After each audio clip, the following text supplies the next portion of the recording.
مامان. بله دخترم. چایی آوردم. درو باز کن. صدای الیناست. الینا صدای الیناست. درو باز کن. الینا چی شده؟ باش درو باز کن. الان چی شده؟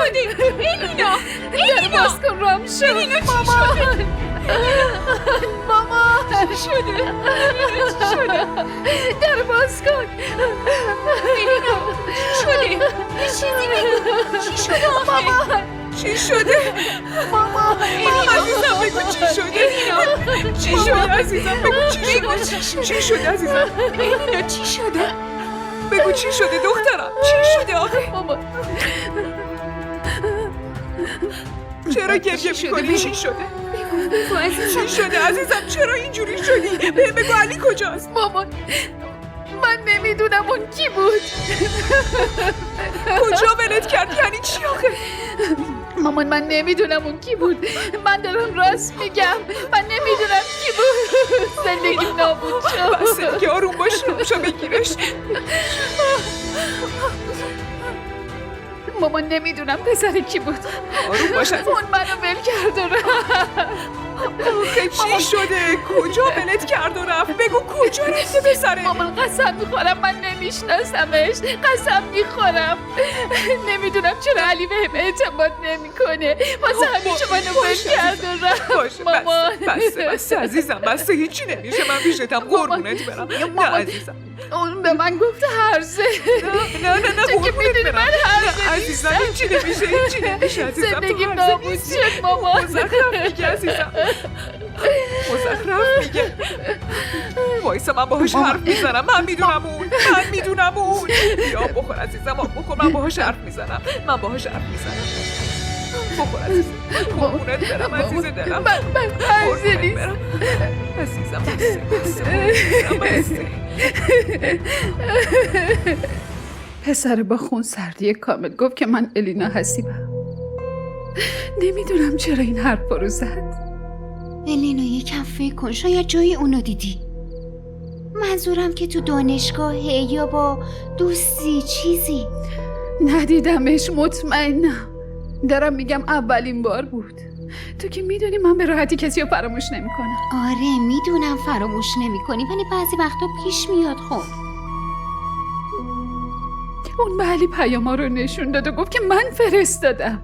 تونستی شمارش رو ببینی؟ نه علی پیاما رو دید. اما تو باید ثابت میکردی نه؟ آخه اون پیامو از چه شماره‌ای براش فرستاده شده؟ چه فایده‌ای داره؟ علی فکر میکنه من با یه شماره دیگه بهش پیام دادم. اگه نخواد اعتماد کنه هر کاری هم بکنم اعتماد نمیکنه. اون آدم از روز اول بهت اعتماد نداشت. یادت قبل از ازدواج چجوری امتحانت میکرد؟ من از همون روز اولم ازش خوشم نمیومد. متنفرم ازش. ولی اون هنوز شوهرمه. این توفه هم ارزونی خودت. نیازی نیست بهم یادآوری کنی که اون شوهرته. میدونی چیه؟ اونقدر از چشم افتاده که دلم میخواد خفش کنم. من اگه بمیرم هم دیگه بهش احترام نمیذارم. منو ببخش خواهر.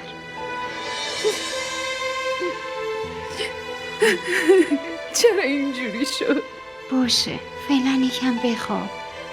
همه چی درست میشه.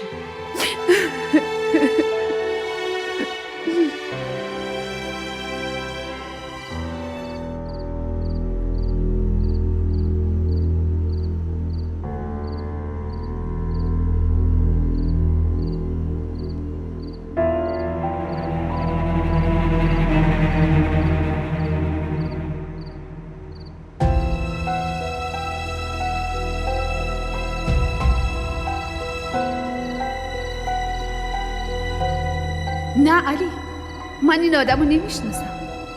ولی یه جوری اسممو صدا میزنه انگار منو میشناسه. خودش بهتون میگه من کیم.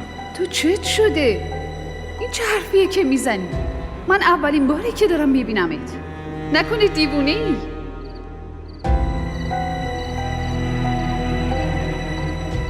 من دیوونه شدم؟ یا تو میخوای دیوونم کنی؟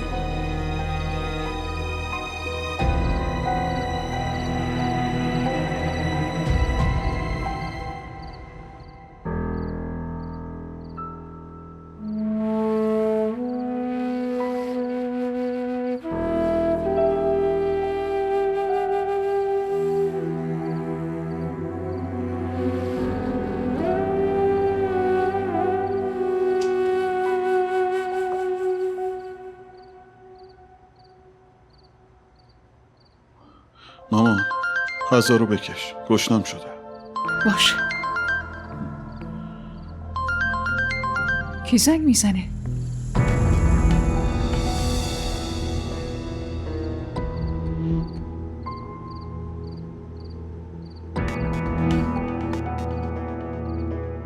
اگه از طرف اونا زنگ زدن اصلا جواب نمیدی. از طرف کی؟ در مورد کی حرف میزنی؟ منظورم خاله قدسی است. الان اون زنگ زد؟ آره. خب یه بار باهاش حرف بزن ببین چی میگه. مامان حرف زدن تموم شد، الان وقت عمله.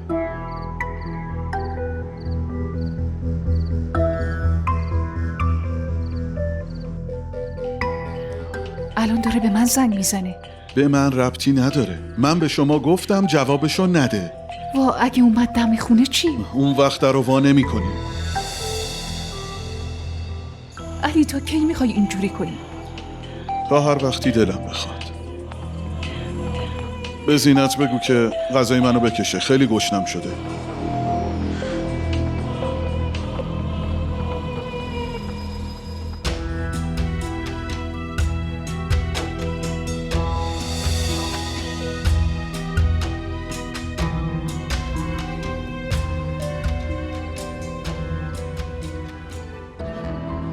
باشه به زینت میگم غذا تو بکشه.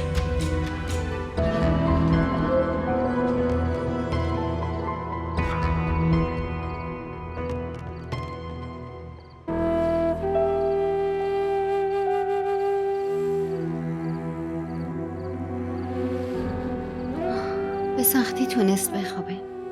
اگه یکم بخوابه آرومتر میشه.